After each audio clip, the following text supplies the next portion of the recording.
बात 356 ईसा पूर्व की है, जब सिकंदर द ग्रेट का जन्म मैसेडोनिया में हुआ। उस समय मैसेडोनिया का राजा फिलिप था, जो सिकंदर का पिता था। सिकंदर जन्म से ही जिद्दी स्वभाव का था। एक बार जो ठान ले वह करके ही मानता। राजा फिलिप की हत्या उनके ही खास लोगों के हाथों से हुई। इसके बाद मैसेडोनिया की गद्दी को लेकर कई राज्यों में संघर्ष छिड़ गया। महज 20 साल की उम्र में सिकंदर ने साम्राज्य बचाने के लिए कई लोगों की हत्या कर दी। उसने उन सभी को मार दिया जो उसके और मैसेडोनिया की राजगद्दी के बीच आए। इस तरह मात्र 20 साल की उम्र में सिकंदर मैसेडोनिया का राजा बन गया। लेकिन उसका सपना केवल एक छोटे से देश का राजा बनना नहीं था। 12 साल तक राज्य संभालने के बाद 334 ईसा पूर्व में वह अपना सपना पूरा करने के लिए अपनी विशाल सेना को लेकर निकला। उसकी सेना में कई घुड़सवार और प्रशिक्षित पैदल सैनिक थे, जो उसके एक इशारे पर लड़ने के लिए तैयार रहते। और उनके साथ सिकंदर जैसा चतुर और बुद्धिमान राजा था। सिकंदर ने सबसे पहले फारस से लड़ाई की, जो उसका पड़ोसी देश था।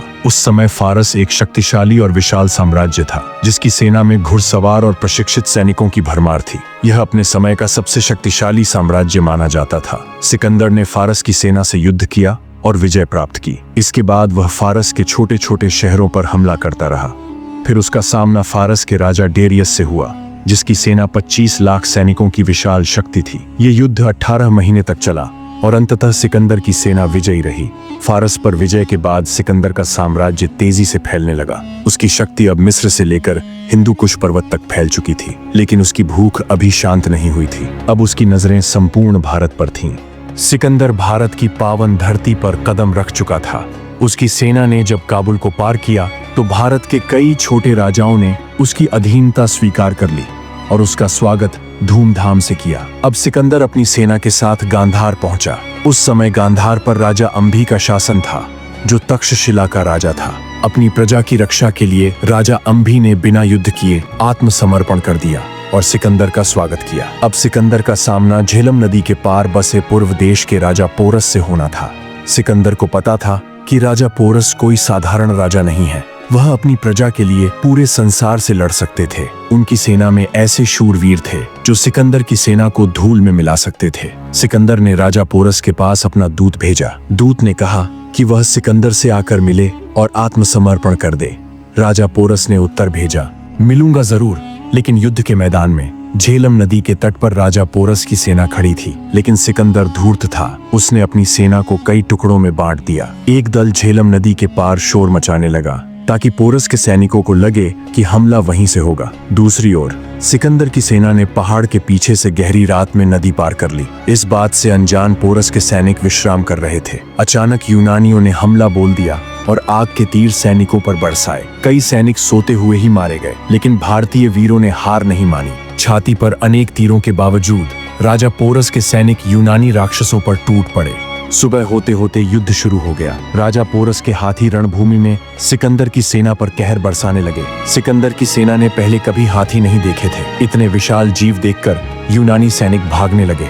अब सिकंदर भी अपने बचे हुए सैनिकों के साथ नदी पार कर रणभूमि में आ धमका। अपनी सेना को पीछे हटते देख सिकंदर ने घोषणा की, इन विशाल जीवों की आंखों में जलते हुए तीर मारो। यूनानी सेना ने तीरों की बारिश कर दी। ऐसा लगने लगा मानो पूरा आकाश जल रहा हो। तीर लगने से हाथी बेकाबू हो गए और अपनी ही सेना को कुचलने लगे।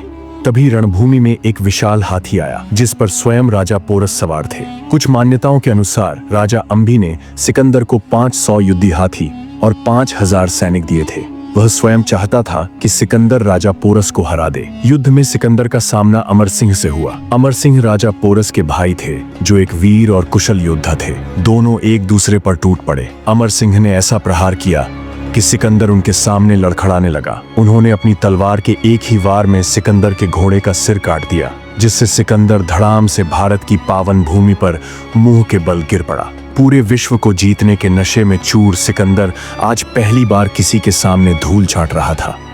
अमर सिंह तेजी से सिकंदर की ओर बढ़े। सिकंदर को अपने सामने अपना काल साक्षात खड़ा दिखने लगा, लेकिन यूनानी सेना ने अमर सिंह को घेर लिया और अंत में उन्हें मार दिया गया। यह देखकर राजा पोरस का रक्त ज्वाला में बदल गया। वह यूनानियों पर कहर बरसाने लगे। एक के बाद एक उन्होंने सारे राक्षसों को काट डाला।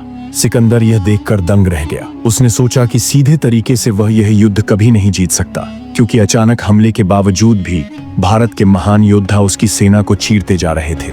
सिकंदर ने अपनी सेना के साथ पूर्व देश की सेना को घेर लिया। अंत में कई सैनिक मारे गए और राजा पोरस को बंदी बना लिया गया। सिकंदर ने पूछा, तुम्हारे साथ क्या किया जाए? राजा पोरस ने उत्तर दिया, जो एक राजा दूसरे राजा के साथ करता है। यह सुनकर सिकंदर बहुत प्रभावित हुआ। उसने राजा पोरस की जमीन लौटा दी और पंजाब के अंत तक आ पहुंचा। लेकिन उसकी सेना ने उसका साथ देने से इनकार कर दिया, क्योंकि भारत की प्रचंड गर्मी से थकी हुई यूनानी सेना अब और आगे नहीं बढ़ सकती थी। इसी कारण सिकंदर को वापस लौटना पड़ा। इतिहास के अनुसार सिकंदर की मृत्यु बगदाद के निकट मात्र 32 वर्ष की उम्र में मलेरिया के कारण हुई। कुछ इतिहासकारों का मानना है कि उसके घावों में संक्रमण फैल गया था। आपका क्या मानना है? हमें कमेंट में जरूर बताएं।